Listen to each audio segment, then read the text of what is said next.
Insya Allah tema kita sama sekalian yaitu dakwah para nabi dan rasul dalam Al-Quran. Dakwah para nabi dan rasul di dalam Al-Quran. Artinya di pertemuan ini insya Allah kita akan menyampaikan beberapa ayat suci Al-Quran Al-Karim di beberapa surah yang menjelaskan tentang bagaimana dakwah para nabi dan rasul yang Allah abadikan dalam Al-Quran. Ya, kita mengetahui bahwasanya ada istilah ya nabi, ada istilah rasul. Ya, jadi ada para nabi dan para rasul. Ya, kalau para rasul itu mesti para nabi. Jadi kalau para nabi belum tentu para rasul.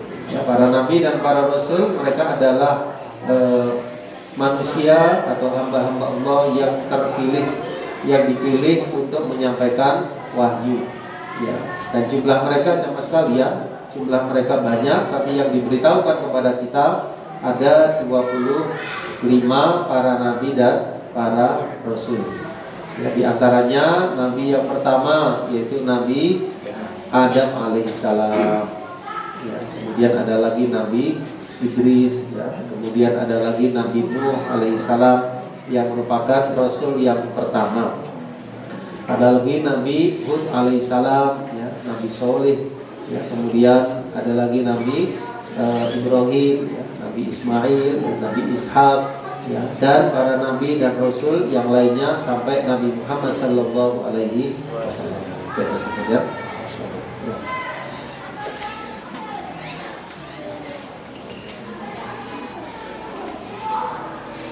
Ya, bismillah. Kalau selain Ramadan bisa ya. Ya. Nah, setelah saya. Ya, sambil menunggu siapa di antara ustaz-ustazah yang mau menyebutkan nama para nabi dan rasul secara urut 1 sampai 25. Siapa? Ya. Ya. Modal salah satu mungkin menyebutkan sambil menunggu tampilan. Benar tidak apa-apa ya.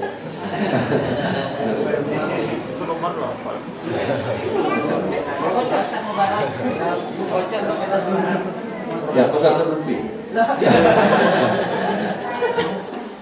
Ada lihat itu juga. Bisa ya, Masya Allah. Ya, alhamdulillah. Ya, jadi sini tertibul anbiya ya.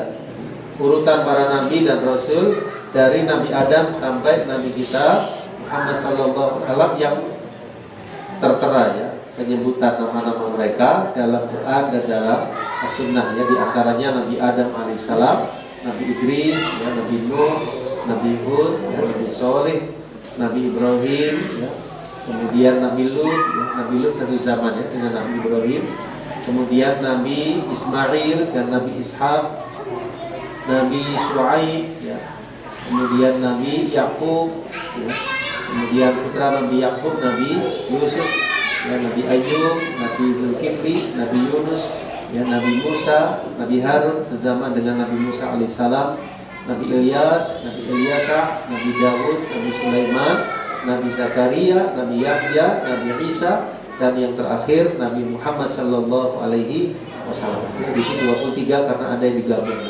Ada digabung yaitu Nabi Ismail dan Nabi Ishak yang satu nomor. Baik. Nah, di pertemuan ini kita insya Allah akan menyampaikan bagaimana dakwah mereka di dalam Al-Quran. Ya, bisa kita dapatkan sama sekalian bagaimana dakwah para nabi dan rasul di dalam Al-Quran. Di antaranya yang pertama bisa kita simak di dalam Al-Quranul Karim di surah Al-A'raf. Ya, di surah Al-A'raf ayat 59. Ya, surah Al-A'raf 59.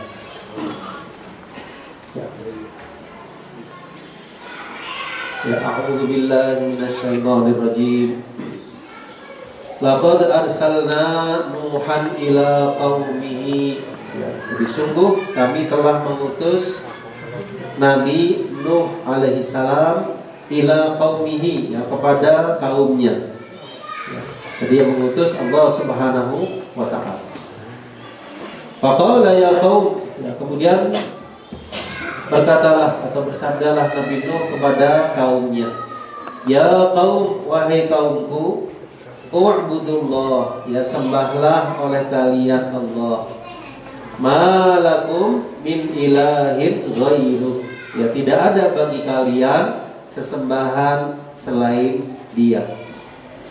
Inni akhafu alaikum adzaba yaumin adzim, ya sesungguhnya aku khawatir atas kalian ada di hari yang besar. Nah, Nabi Nuh alaihissalam sama sekalian adalah Rasul yang pertama. Jaraknya antara Nabi Adam dengan Nabi Nuh itu kurang lebih 10 abad.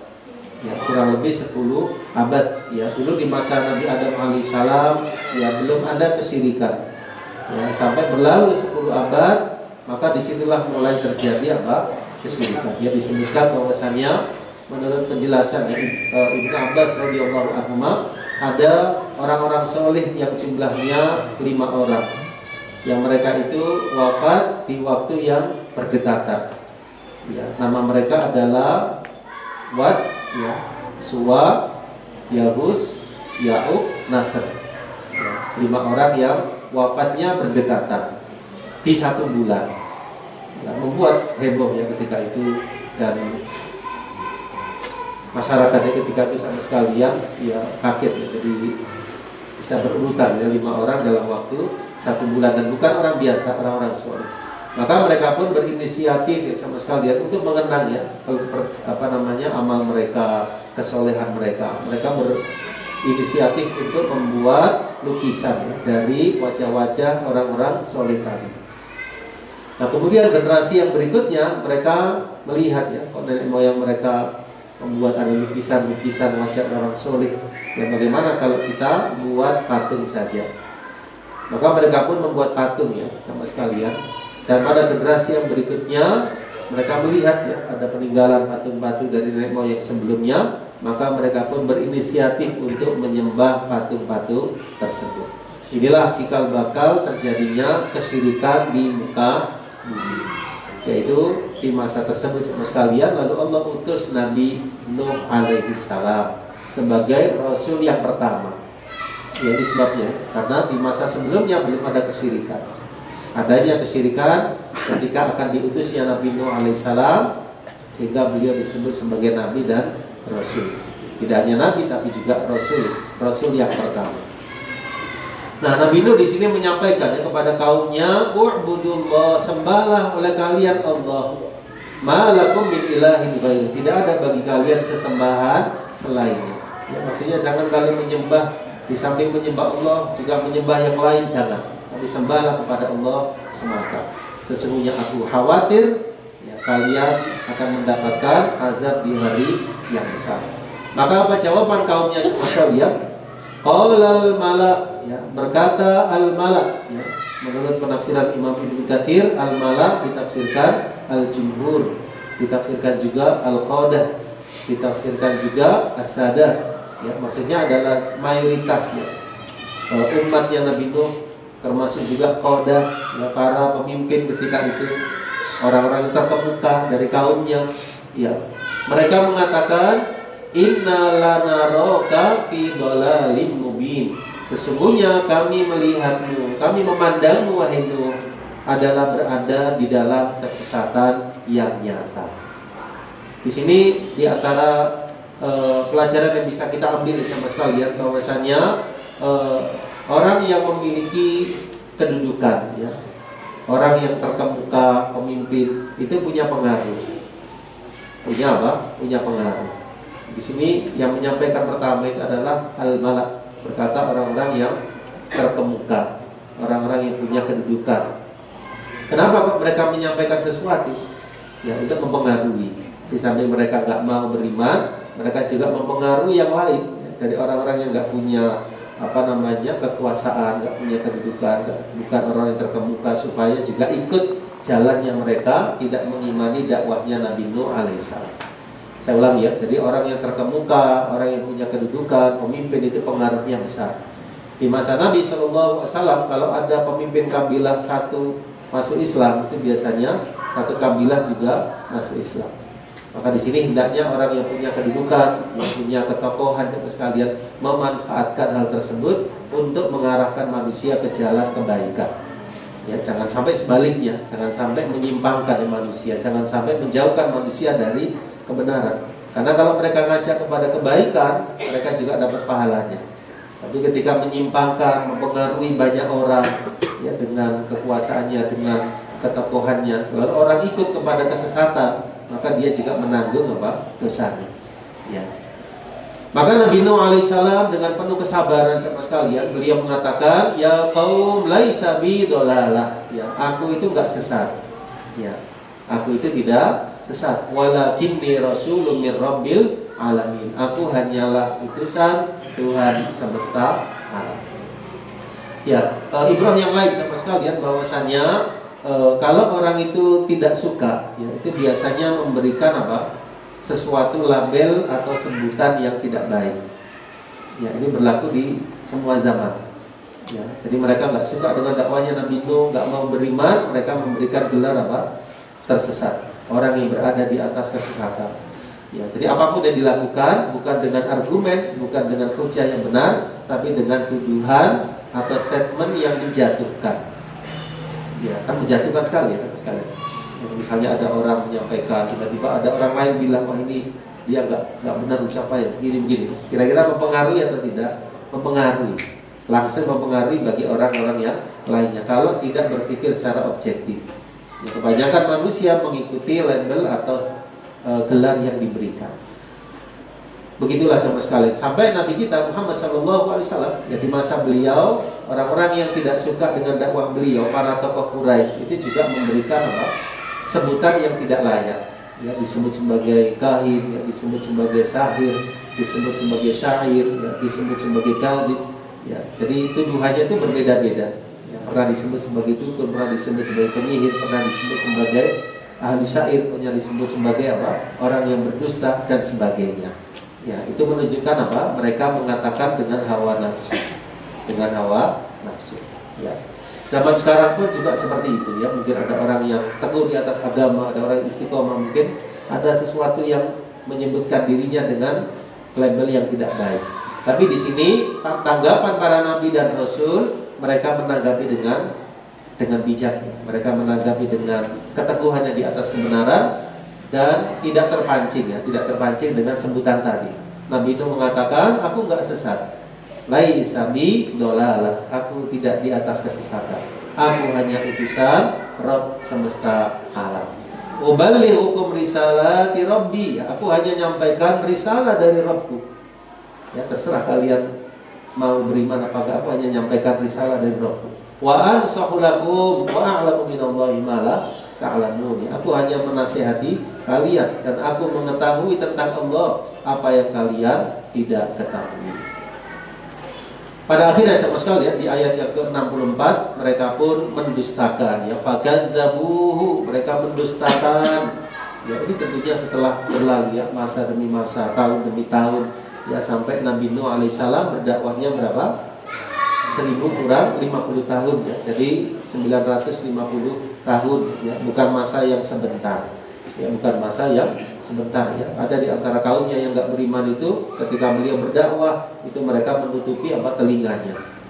Ya, ini bagaimana perasaan Nabi Nuh alaihissalam. Tapi beliau teguh ya, tetap tegar ya dalam berdakwah sampai termasuk ulul azmi yang 5.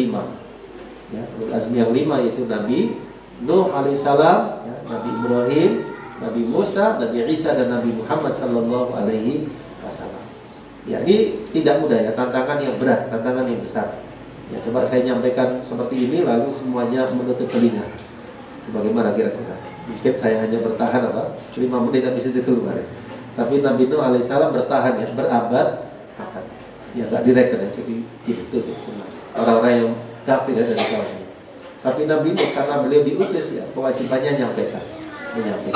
Sampai pada akhirnya sama sekalian Allah perintahkan Nabi Nuh dan orang-orang yang beriman untuk membuat bahtera.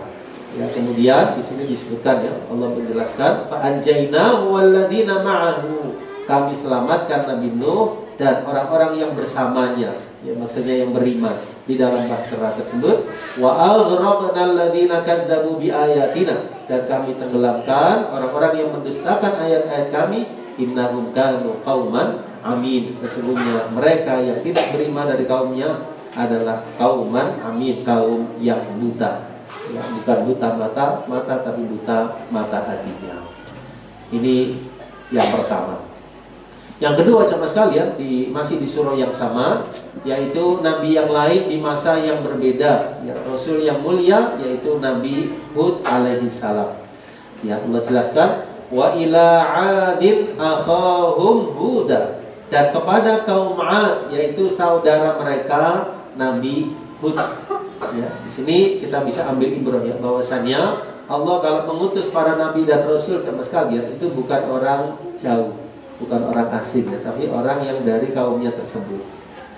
Ya, seperti Nabi kita Muhammad SAW, dakwah beliau rahmatan lil alamin. Tapi dakwah beliau pertama di mana? Di Mekah. Beliau lahirnya di Mekah. Jadi kalau Allah utus itu dari kaumnya tersebut, supaya tidak ada alasan mereka menolak dakwah Nabi tersebut, karena mereka tahu. Bahkan sebelum lahirnya tahu. Ya, orang-orang Quraisy tahu nggak siapa ayah Nabi, siapa kakek Nabi, tahu semua, nasabnya tahu semua, silsilah keluarganya tahu, kehidupannya tahu. Sebelum diutus pun mereka juga menggelari dengan Al-Amin, semua tahu. Jadi asal usul tahu semua, sehingga tidak ada alasan untuk mengatakan apa, wah ini orang asing, orang jauh, kami nggak kenal, kami menolak. Tidak, dari mereka sendiri. Ya, jadi kepada kaum 'Ad kami utus, ya, saudara mereka Nabi Hud alaihi salam. Qala ya qaum, lalu Nabi Hud mengatakan, wahai kaumku, u'budullah, sembahlah oleh kalian Allah, ma lakum min ilahin ghairuh, tidak ada sesembahan bagi kalian selain Dia. Ya, inilah makna la ilaha illallah. La ilaha, la ma'buda bihaqqin, tidak ada sesembahan yang hak, ya, ini penafian, illallah, penetapan, hanya Allah lah, kecuali Allah. Ya, dakwahnya Nabi Nuh demikian, dakwahnya Nabi Hud demikian. Afala tattaqun. Apa jawaban kaumnya? Lagi-lagi para tokoh punya peran, ya. Qalal mala, berkata para tokoh, orang yang terkemuka dari kaumnya, alladzina kafaru, yang kafir dari kaumnya, inna lanaraka fi safaha, kami wahai Hud, ya, mereka tidak mengatakan Nabi, ya, mereka bilang wahai Hud, kami memandangmu fi safaha. Kalau tadi Nabi Nuh disebut di dalam kesesatan, kalau sekarang disebut dalam keadaan waliyadzubillah kebodohan. Kami memandangmu sebagai apa? Orang yang dalam keadaan kejahilan. La naraka fi safaha. Ditambah lagi, wa inna lanadhunnuka minal kadhibin, dan sesungguhnya kami benar-benar menyangka engkau termasuk orang-orang yang berdusta. Ini kan enggak nyambung, ya, disebut di atas kebodohan, di atas kejahilan, di atas apa? Kedustaan. Jadi memang serampangan, ya, tujuannya karena memang mereka tidak mau mengimani dan menjatuhkan beliau di hadapan yang lainnya. Maka Nabi Hud dengan sabar yang beliau mengatakan, ya qaum laisa bi safaha, aku tidak bodoh, tidak ada kebodohan pada diriku, walakinni rasulun min rabbil alamin, aku hanya utusan Tuhan semesta alam. Berarti karena di sini bagaimana sabarnya Nabi Hud alaihissalam, ya, menanggapi dan dengan bijak. Ubalighukum risalati rabbi wa ana lakum nasihun. Aku hanya nyampaikan risalah-risalah Rabbku, dan aku bagi kalian adalah pemberi nasihat yang terpercaya. Ya, dia nggak usah khawatir, aku nasih, memberi nasihat kami yang terpercaya. Ya. Nah, hingga ayat yang selanjutnya, jemaah sekalian. Maka di ayat yang ke-70-nya, jemaah sekalian, mereka yang tak beriman mengatakan, ajitana lina'budallaha wahdah. Hanya kablang, ya. Saya perhatikan. Apakah engkau datang untuk menyeru kami menyembah Allah semata? Nah, berarti kan mereka tahu tentang Allah Subhanahu wa taala. Tapi kelirunya mereka menyekutukan Allah Subhanahu wa taala. Apakah engkau menyeru kami untuk menyembah Allah semata? Wa nadharu ma kana ya'budu abauna, dan agar kami meninggalkan apa yang disembah oleh nenek moyang kami. Nah, ini ya, sahabat sekalian. Jadi warisan nenek moyang itu kalau menurut agama kita, sahabat sekalian, dilihat. Kalau baik, dipertahankan, dijaga, dilestarikan. Tapi kalau bertentangan dengan agama, maka agama yang didahulukan. Ya. zaman Nabi SAW dulu ada kebiasaan orang jahiliyah yang menyambut tamu, yang memberikan makanan minuman untuk orang yang haji, itu kan dipertahankan. Yang berlawanan ya kesulitan, ya penyimpangan itu yang ditinggalkan. Jelas ya. Demikian pula tradisi. Tradisi dilihat kalau hal itu tidak bertentangan dengan agama tidak mengapa. Tapi kalau bertentangan dengan agama yang dikedepankan. Ya, orang-orang jahiliyah kaumnya Nabi Hud tadi mengatakan ya bahwasanya ini adalah apa? Yang disembah oleh nenek moyang kami. Ya, maksudnya apakah engkau menyeru kami menyembah Allah semata dan kami meninggalkan sesembahan nenek moyang kami?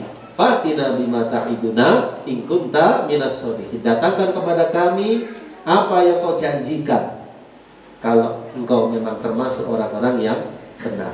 Ya, kalau kau ancamkan kami azab, datangkan. Ya, ya, mereka kepingin ada bukti yang mereka lihat langsung. Ya. Qala qad waqa'a 'alaikum min rabbikum rijsun wa ghadab. Ya.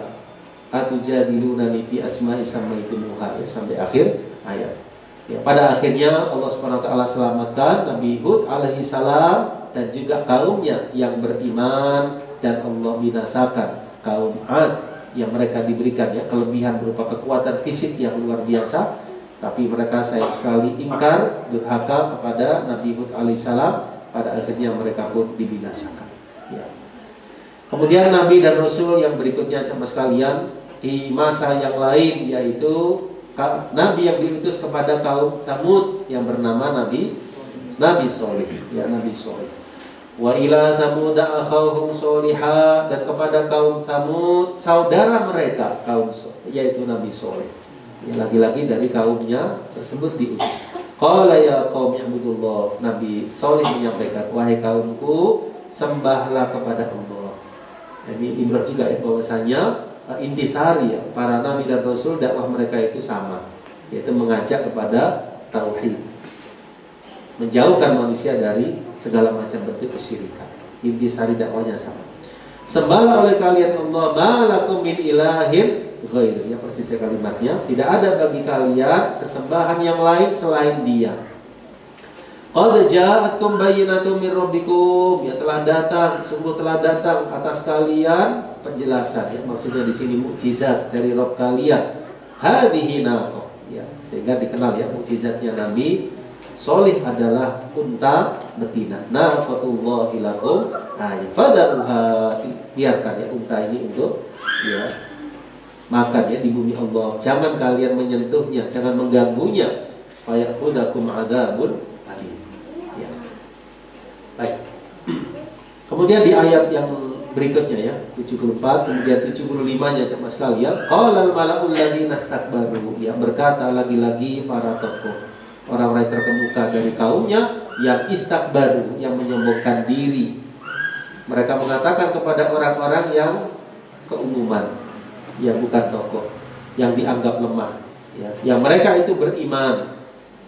Apa kata orang-orang yang terkemuka yang menyombongkan diri kepada orang-orang yang beriman, yang dianggap lemah? Ata'lamuna anna Shaliha mursalun min rabbih. Tahu enggak kalian Shalih itu diutus dari Rabbnya? Maka orang yang beriman menjawab dengan teguh, dengan tegar, inna bima ursila bihi mu'minun. Kami dengan apa yang beliau diutus, kami beriman. Orang-orang yang menyombongkan tadi mengatakan, inna billadzi amantum bihi kafirun. Sesungguhnya kami terhadap apa yang kalian imani, kami kafir. Ya billah ya, jadi hitam putih ya. Sisi yang kanan di atas iman, sisi yang kiri jelas-jelas apa? Mengingkari. Maka pada akhirnya mereka pun mendustakan ya dakwahnya Nabi Shalih, dan mereka membunuh, menyembelih ya unta betina tersebut. Padahal sudah diberitahu jangan diganggu. Biarkan. Pada akhirnya mereka melanggar ya aturan tersebut, dan pada akhirnya Allah Subhanahu wa taala binasakan. Ya. Baik. Fatawalla anhum wa qala ya qaumi laqad ablaghtukum risalata rabbi. Pada akhirnya Nabi Shalih mengatakan, wahai kaumku, aku sudah menyampaikan kepada kalian risalah Rabbku, aku sudah menasihati kalian, walakin la tuhibbuna nasihin. Tapi kalian tidak menyukai orang-orang yang memberi nasihat. Di sini ibrah yang bisa kita ambil sama sekalian, bahwasanya tugas para nabi dan rasul itu hanyalah menyampaikan. Sebagai mubalighin, sebagai penyampai ya, diikuti atau tidak bukan tanggung jawab para nabi dan rasul. Nanti di hari kiamat, di akhirat, para nabi dan rasul akan menjadi apa? Akan menjadi saksi atas kaumnya. Saksi kalau sudah menyampaikan. Diimani atau tidak bukan tanggung jawab para nabi dan rasul. Tapi tugasnya para nabi dan rasul menyampaikan. Tidak boleh karena dianggap tidak menerima lalu nggak menyampaikan, nggak boleh, menyampaikan. Diimani atau tidak, ini adalah bukan tanggung jawab mereka. Sehingga kita kenal hidayah itu ada dua, ada hidayah taufik, ada hidayah al-irsyad wal bayan. Ada hidayah taufik, maksudnya orang menerima itu adalah dibuka hatinya oleh Allah Subhanahu wa taala. Dialah al-hadi yang maha memberikan petunjuk. Hidayatul irsyad wal bayan maksudnya para nabi, para rasul, para ulama menyampaikan. Kan penyampaian dan petunjuk itu sekarang disampaikan. Hidayatul irsyad wal bayan. Sampainya diterima atau tidaknya kembali kepada hidayah. Ya. Nah, baik, yang berikutnya coba sekalian masih di surah yang sama, yaitu di masa yang berbeda. Nabi Lut alaihi salam. Nabi Lut alaihi salam diutus di masa sezaman dengan Nabi Ibrahim alaihi salam.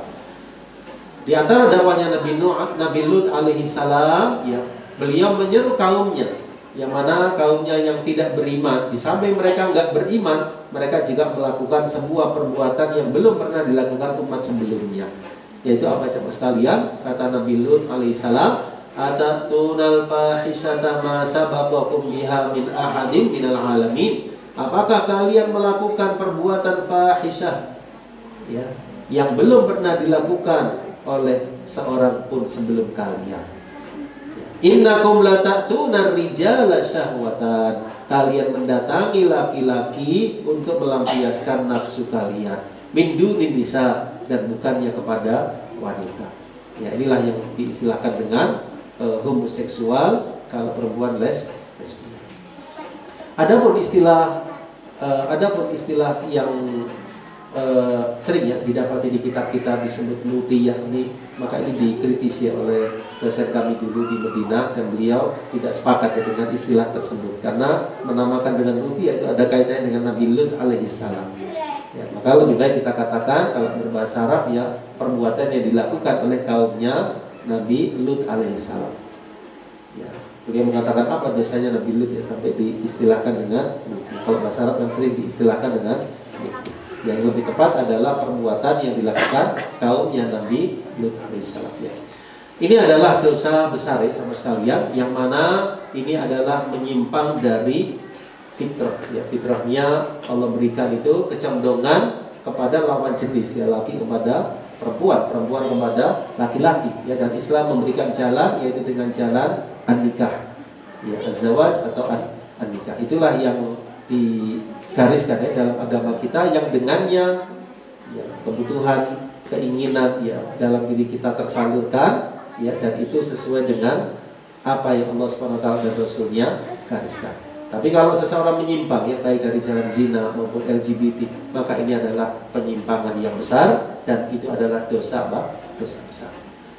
Maka apa kata kaumnya sama sekalian? Wa ma kana jawab qaumihi illa an qalu akhrijuhum min qaryatikum innahum unasun yatatahharun. Ya, lanjutan yang 81 tadi ya. Bal antum qaumun musrifun. Kata Nabi Lut, kalian adalah kaum yang melampaui batas. Lalu jawaban kaumnya, mereka mengatakan akhrijuhum, usir saja Lut dan pengikut-pengikutnya.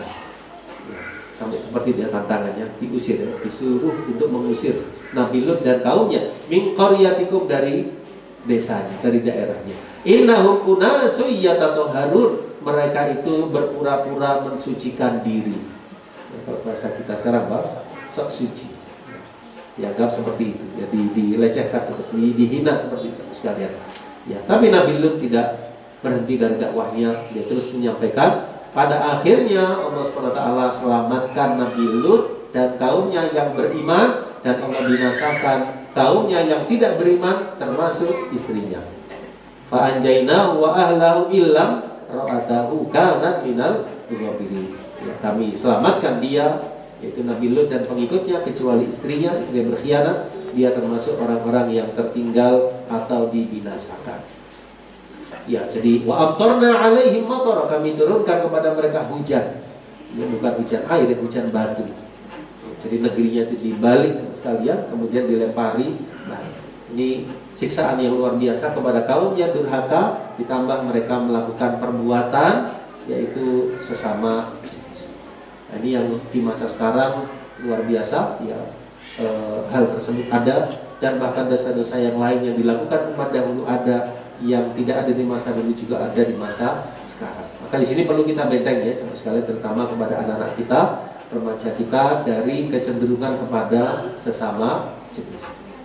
Dan ini nyembuhkannya susah, ya, nyembuhkannya susah. Masih lebih mudah ya orang yang dulunya waliyahillah berzina, kalau dia tobat, kalau dia menikah, insya Allah Pak, selesai. Tapi kalau dia terjatuh pada perbuatan ini, yang bahaya. Bisa jadi menikah pun masih apa? Masih terpengaruh lagi. Ya bahaya. Ya solusinya sama sekali ya, harus taubat ya, taubatan nasuha. Kemudian juga di antara solusinya hendaknya dia menghindari orang yang pernah dia apa? Ya ada kecenderungan hatinya kepadanya, menghindari. Kalau enggak masih balik lagi, masih ada kecenderungan lagi. Ini bisa dilihat ya lebih lanjut ulasannya di kitab Ad-Da' wa Dawa ya, Al-Jawabul Kafi Imam Ibnu Qayyim Al-Jauziyah rahimahullahu taala ya, ada pembahasan tentang itu. Nah, baik. Kita lanjutkan ya. Di masa yang lain sama sekalian, yaitu Nabi Syuaib. Masih serius insyaallah. Semangat ya. Semangat ya insyaallah. Baik. Kalian pas puasa ini ya. Masyaallah. Baik, kita lanjutkan ya 10 menit lagi ya. Wa amtarna alaihim matara fanzur kaifa kana aqibatul mujrimin ya. Wa ila madyana aqahum Syuaiba. Ya, kepada kaum Madian kami utus saudara mereka Nabi siapa? Syuaib. Nah, gimana? Bismillah.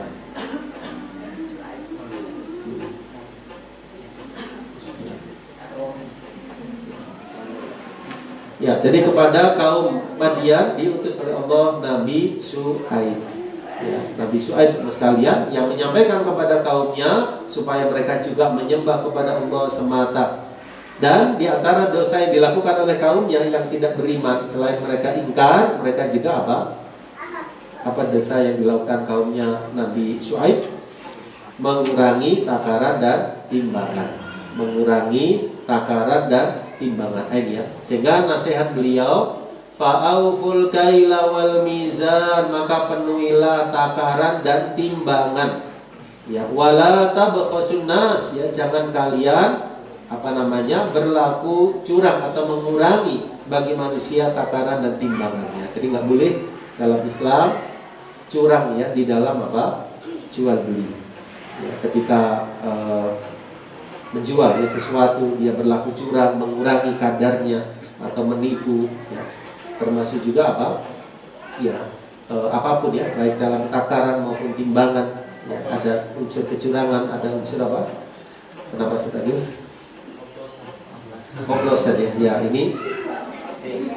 ini kalau memang terjadi seperti itu sama sekalian, maka di sini taubatnya itu 4 ya, syaratnya. Jadi 3 syaratnya ditambah 1 lagi, harus menemui satu persatu orang yang pernah dia curangi, lalu mengembalikan ya kerugiannya. Ya, ini kalau 1 orang ya, kalau 100 juta orang bagaimana? Ya, jadi repot ya kalau dosa antara sesama manusia itu harus selesai. Ya, umpama si A menipu B, ya, maka A harus mendatangi B. Selain 3 syaratnya, berhenti menyesal, bertekad tidak mengulang, dia harus menemui B. Wahai B, aku pernah menipumu pada tahun sekian aku pernah menjual yang tidak benar, aku ingin ganti kerugiannya. Kalau B bilang sudah tak maafkan ya sudah selesai. Tapi kalau dia minta dikembalikan, harus dikembalikan. Itu kalau 1 orang. Kalau banyak orang, maka di sini berat pertanggungjawaban. Ya, karena itu kata para ulama, dosa kita kepada Allah saja masih lebih mudah taubatnya dibanding sesama manusia. Hablum minan nas. Ya kan ada hadis muflis ya, muflis itu orang yang merugi. Amalnya banyak tapi di akhiratnya dia banyak dolim. Dia pernah mukul fulan, dia pernah menuduh fulan, dia pernah ya terhadap manusia banyak perbuatan dia, sehingga dihadirkan semua. Dihadirkan semua dan diselesaikan di waktu itu. Ya. Baik. Ala kulli hal, ini kebiasaan di masa dahulu, yang masa sekarang luar biasa ya, bentuknya, variannya tidak hanya takaran dan timbangan, tapi dalam hal apapun ya. Ada unsur bisa ke arah kecurangan atau penipuan, maka di sini hendaknya seseorang insaf dan kembali kepada Allah Subhanahu wa taala, menerapkan aturan jual beli yang benar. Ya, termasuk dalam jasa dan sebagainya juga harus hati-hati ya. Tidak boleh membohongi atau menipu atau mengelabui. Nah, baik. Kemudian jamaah sekalian dimulakan oleh Allah Subhanahu wa taala, ini beberapa para nabi dan rasul ya di surah Al-A'raf. Kemudian bisa kita lihat di surah yang lain ya jamaah sekalian. Di antaranya di surah Hud ya jamaah sekalian. Di surah Yusuf ya apa? Di surah Yusuf jamaah sekalian, bagaimana dakwahnya Nabi Yusuf alaihi salam ya, ketika beliau di penjara ya. Ketika beliau di penjara, kemudian datang dua orang ya yang tanya tentang tafsir mimpi, takwil mimpi. Ya, maka sebelum menyampaikan hal tersebut, itu beliau berdakwah kepada tauhid. Ya, beliau menyatakan kepada dua orang tadi, a'arbabun mutafarriquna khairun amillahul wahidul qahar. A'arbabun mutafarriqun, apakah sesembahan yang banyak itu lebih baik daripada Tuhan yang satu?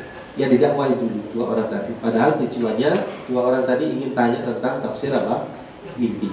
Didakwahi tauhid dulu oleh Nabi Yusuf alaihissalam. Kemudian di tempat yang lain ya sahabat sekalian, Allah jelaskan tentang bagaimana Nabi Sulaiman yang alaihissalam ya. Nabi Sulaiman alaihissalam, kita tahu beliau pernah berkirim surat kepada Ratu Balqis. Nah, Ratu Balqis juga memiliki kerajaan. Ya, Nabi Sulaiman alaihissalam kirim surat yang dibawa oleh burung. Apa isinya sahabat sekalian? Isinya dua kalimat. Bismillahirrahmanirrahim. La ta'du alayya wa'tuni muslimin. Bismillahirrahmanirrahim, dengan menyebut nama Allah yang Maha Pengasih lagi Maha Penyayang. Alla ta'du alayya, janganlah kalian bersikap tinggi kepadaku. Ya, maksudnya jangan menyombongkan diri denganku. Waktu ini muslimin, datanglah kepadaku dalam keadaan beragama Islam. Hanya dua kalimat ya. Sekarang pada akhirnya Ratu Bilqis masuk ke dalam Islam. Begitu pula Allah kisahkan ya, bagaimana dakwahnya Nabi Ibrahim alaihissalam. Ya, dakwahnya Nabi Ibrahim alaihissalam, bagaimana beliau sabar ya, dalam mendakwahi di antaranya ayahandanya. Ya, ayahandanya dalam keadaan ingkar, ya, bahkan membuat patung, ya, itu didakwahi oleh Nabi Ibrahim dengan sabar ya, dengan sabar. Dia mengatakan ya abadi, wahai ayahandaku, wahai ayahandaku, seperti itu. Dakwah beliau kepada kaumnya juga luar biasa. Beliau mendakwahi kaumnya sama sekalian dengan penuh ketabahan, dengan penuh kesabaran. Bagaimana pula Nabi Ibrahim alaihissalam, yang keteguhannya, ketegarannya di atas tauhid. Ya, sampai pernah beliau menghancurkan berhala-berhala sesembahan kaumnya, kecuali yang paling besar yang disisakan dikasih harta. Nah. Begitu pula bagaimana Nabi Ibrahim alaihissalam ketika meninggalkan istri beliau ya, Hajar dan putranya Ismail alaihissalam ya, di tempat yang di Mekah Mukarramah, tempat yang di sini tidak ada tumbuhan, tidak ada air, dalam rangka berdakwah. Ya, kemudian beliau dengan ya ketulusan, ya dengan keteguhannya, termasuk dari ulul azmi yang tinggi. Bahkan kaumnya karena murka terhadap dakwahnya Nabi Ibrahim alaihissalam sampai membuat api. Kemudian Nabi Ibrahim dimasukkan ke dalam api unggun tersebut, api yang besar. Ya, tapi Allah Subhanahu wa taala menyelamatkan Nabi Ibrahim alaihissalam. Ya, dan menjadikannya bardan wa salaman ala Ibrahim. Menjadikan api tersebut dingin dan menjadi keselamatan bagi Nabi Ibrahim alaihissalam. Ya. Begitulah sahabat sekalian beberapa kutipan dari Al-Qur'anul Karim tentang beberapa para nabi dan para rasul. Ya. Mudah-mudahan kita bisa mengambil sebagai ibrah dan sebagai pelajaran dalam kehidupan, agar kita pun teguh di dalam mengikuti para nabi dan para rasul. Ya, karena jalan di atas dakwah, jalan dalam menyampaikan itu memang terkadang ada rintangan, ada ujian, ada cobaan, tapi kita perlu membentengi diri kita dengan keteguhan, Yang mana para nabi dan para rasul memiliki atau menghadapi ujian yang jauh lebih berat ya dari yang dihadapi selain para nabi dan para rasul.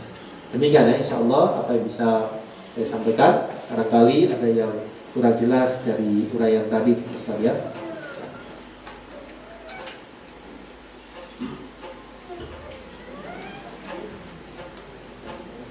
Monggo teman-teman, siapa tahu ada yang mau bertanya dari Ustaz.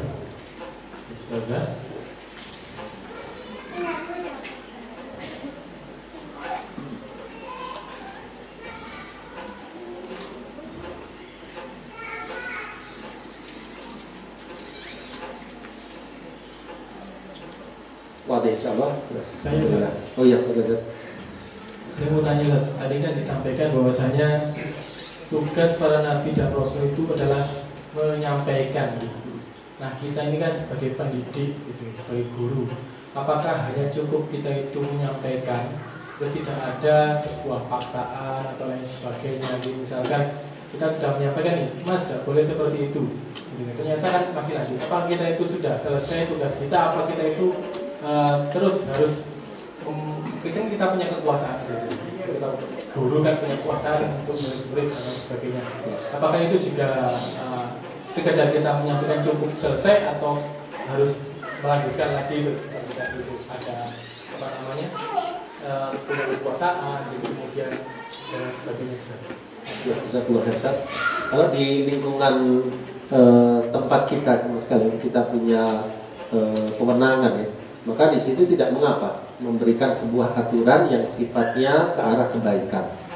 Ya, misalnya kalau bahasa Al-Quran itu kan ada dakwah itu bil hikmah, ada bil mau'izatil hasanah, ada bil jidal billati hiya ahsan. Kan ada tahapan-tahapannya. Misalnya dalam konteks sholat misalnya ya, Nabi SAW menyampaikan muru auladakum bis sholat wa hum abna sab'a sinin. Perintahkan anak kalian untuk sholat ketika berusia 7 tahun. Kalau usia 10 tahun tidak mau sholat, nah tingkatan berikutnya lebih tinggi. Boleh sampai apa? Memukul. Tentu pukulan yang tidak melukai, pukulan dari wajah. Tujuannya supaya mau sholat. Kalau 3 tahun disuruh sholat tidak mau. Maka di lingkungan pendidikan, ya kalau memang diarahkan tidak mau, diberikan teguran. Teguran atau sesuatu yang lebih daripada itu yang sifatnya mendidik.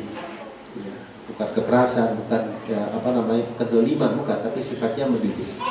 Ya, mungkin dia diharuskan menghafal apa misalnya, atau diharuskan apa misalnya, yang sifatnya apa, sebuah efek jerah ya bagi dia, sebuah peringatan. Ya tidak mengapa insyaallah. Ini kan sebuah aturan.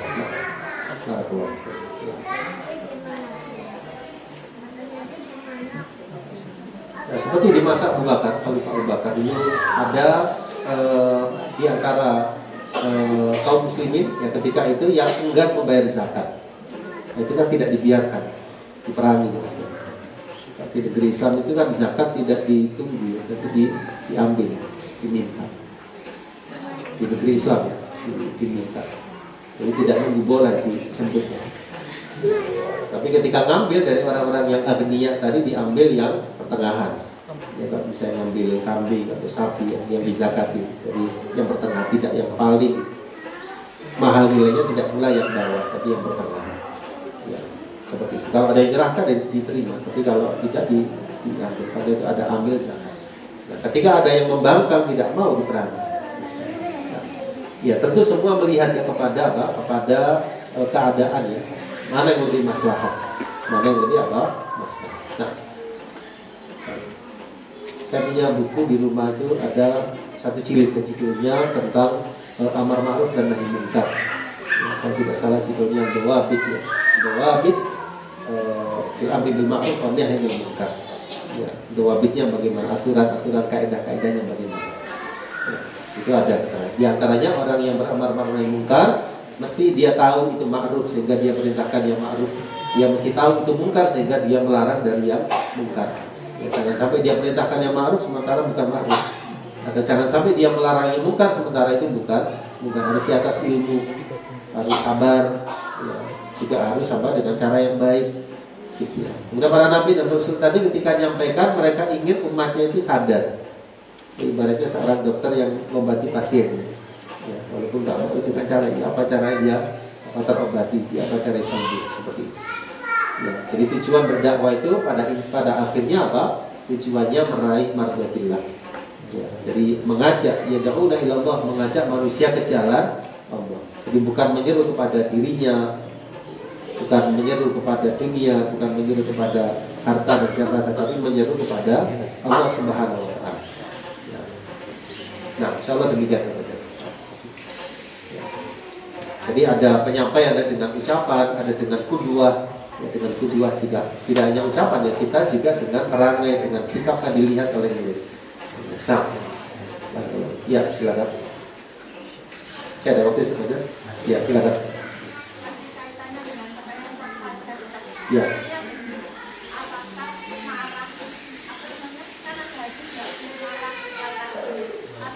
Apa kurang jelas ya? Ada?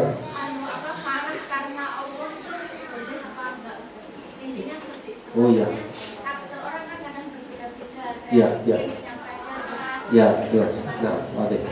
Ya, jadi apa boleh marah karena Allah? Ya, marah itu ada dua. Ada marah yang mahmud, ada yang madmum. Marah yang terpuji, ada marah yang tercela. Ya, marah yang terpuji karena Allah. Nabi SAW beliau sabar, santun luar biasa, tapi terkadang marah.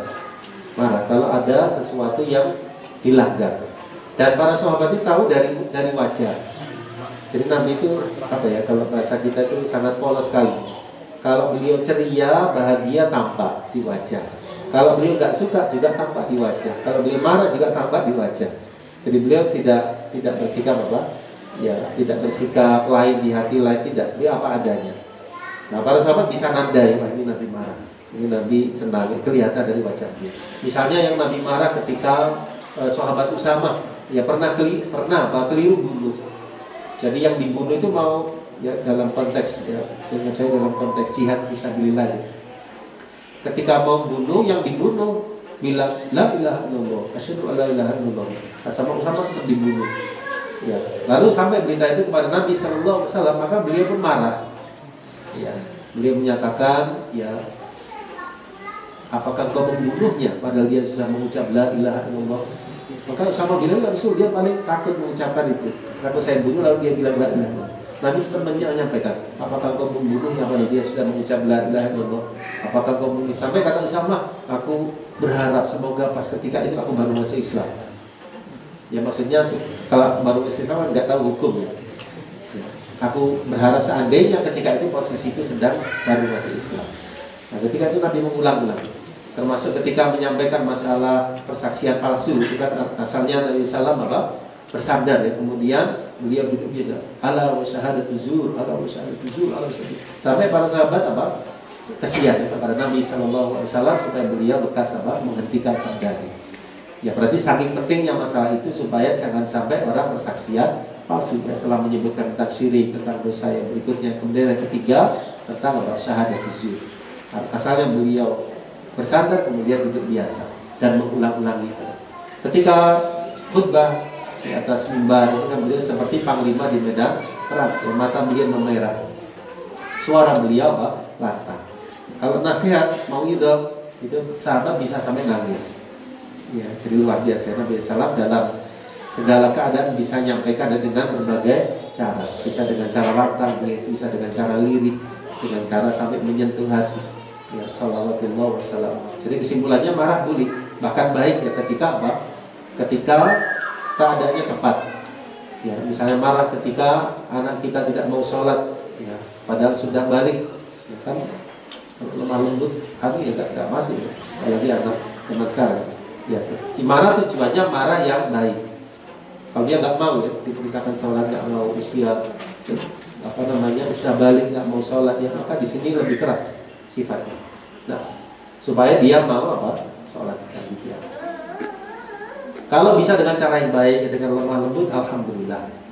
Ya, dengan cara yang baik, dengan lemah lembut. Tapi kalau tidak mau, ditingkatkan keadaan di dalam menyampaikan.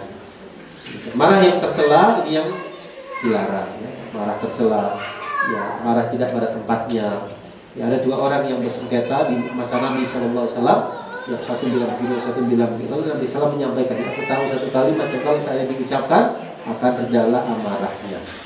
Ya, berarti marah yang di situ ada bisikan syaitan, marah yang keluar kata-kata yang nggak baik, yang keluar dari perkondisian diri kita, marah yang bisa sampai melakukan tindakan yang negatif, itu kan nggak boleh.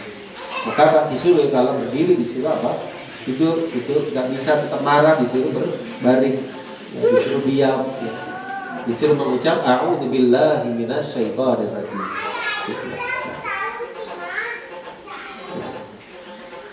Insyaallah demikian para kelompok. Ya. Nah, Ustaz tadi mungkin yang sedikit ya. Tadi ada yang lupa kata Ustaz masalah nyampaikan. Nah kita lihat kira-kira bagaimana penyampaian yang tepat ya kepada murid ya. Apakah penyampaian saya ini sudah kira-kira bisa dipahami oleh murid saya ataukah tidak? Ini seorang guru juga perlu introspeksi diri. Insya Allah kita sudah baik ya penyampaian, tapi tidak ada salahnya. Tidak salah. Saya nyampaikan ini terlalu datar atau terlalu marah-marah atau gimana? Jadi kita introspeksi diri. Sekalian. Kita lihat ya. Jadi perlu Perlu kita selalu mengupgrade cara penyampaian kepada murid. Ya nggak ada salahnya. Ya, terus mengupgrade karena posisi kita sebagai seorang pengajar. Ya jangankan kita ya, seorang dokter saja juga mengupgrade ya. Saya ada teman itu dokter gigi juga mengupgrade ya. Mungkin ada perkembangan yang baru, ada apa. Ya kita pun mengajar tidak ada aib, tidak ada salahnya, terus memperbaiki cara kita mengajar. Insyaallah demikian. Berkaitan dengan para nabi, mungkin dalam kita ayat kalau itu adalah bagaimana posisi mereka para nabi itu di tengah kaumnya, hampir-hampir saya juga menemukan di Al-Quran itu bahwa mereka dicela karena nasab. Nasabnya karena akhlaknya, baiknya atau apa akhlak perilakunya. Terus yang saya tanyakan itu sebetulnya mereka ini orang-orang yang punya kedudukannya itu seperti apa? Kita seperti apa itu yang belum. Ya, benar saja. Allah alam bisawab ya. Yang kita ketahui belum ada celaan dari kaumnya para nabi itu terhadap nasab-nasab mereka. Insya Allah Allah memilih para nabi dan rasul itu dari nasab yang mulia. Coba dibaca di kitab As-Sirah An-Nabawiyah fi Dawil Masadir Al-Asiliyah, yaitu para nabi dan rasul dipilih dari keluarga yang ini ya. Jadi ya jangan sampai ada celah untuk menjatuhkan dari sisi itu. Kan yang celaan tadi kan nggak berdasar. Yang dikatakan fiduralimubi, dikatakan fisabah dan sebagainya tidak berdasar. Kalau celaan kepada keluarga nggak ini mereka. Ya, termasuk ya Nabi SAW di masa beliau ya ketika beliau menikah ya dengan Aisyah radhiyallahu anha dengan ini tidak ada satupun ya celaan dari orang-orang kafir Quraisy. Kalau di masa sekarang kan orang yang nggak suka Islam mungkin mempermasalahkan. Ya, beliau lebih dari satu atau dengan Aisyah radhiyallahu anha. Di masa tersebut satu pun nggak ada orang kafir Quraisy yang mencela kenapa beliau menikah dengan Aisyah. Menunjukkan hal itu biasa di masa tersebut. Dan kita perhatikan umur-umur sama sekalian ada yang nggak terprediksi kita ya. Ada umur-umur di masa itu yang singkat. Ya, contohnya usia putri Nabi Sallallahu Alaihi Wasallam itu kan nggak sampai 40 tahun semua. Semua nggak sampai 40 tahun. Yang laki-laki wafat semua, gitulah. Ya, ada hikmah di balik itu. Dan nggak ada celah bagi orang-orang kafir menjatuhkan di sini. Ya, kemudian tadi apa satu lagi? Oh iya, tentang kaya dan ini. Yang kita ketahui sama sekalian, para nabi dan rasul rata-rata pernah menggembala kambing. Rata-rata pernah menggembala kambing ya, walaupun pada akhirnya ada yang profesinya itu di luar itu. Ya, ada yang jadi pengrajin, ada yang jadi beragam ya. Tapi yang jelas pernah menggembala kambing. Nah, apa hikmahnya? Hikmahnya adalah supaya jiwanya terlatih. Karena sebelum menyampaikan dakwah kepada umat yang bermacam-macam karakternya, sikapnya, dan ini dilatih oleh Allah SWT dengan menggembala kambing. Jadi salah satu. Nah, Masya Allah. Ya, kalau yang masalah kaya atau ini ada. Seperti Nabi Sulaiman ya, Allah berikan kekayaan yang luar biasa, kerajaan. Ya, kalau Nabi kita Muhammad SAW dari sikap beliau, kehidupan beliau lebih ke arah kesahajaan. Ya, bisa jadi beliau mudah untuk itu, tapi beliau memilih kesahajaan. Tapi beliau berdoanya mohon doa apa rezeki yang sekedar mencukupi. Ya, sekedar apa? Mencukupi. Rumah-rumah beliau juga kita perhatikan. Beliau bersujud pernah menggeser kaki apa? Ibunda Aisyah radhiyallahu anha. Ya. Lebih lanjut Allahu a'lam bishawab ya, tentang masing-masing. Tapi yang tayangan kita sama sekalian yaitu beragam keadaannya. Mungkin ada yang sangat punya seperti Nabi Sulaiman alaihissalam, ada yang keadaannya bersahaja. Nah,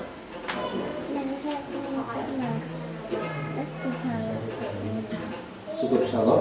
Ya. Ya, alhamdulillah.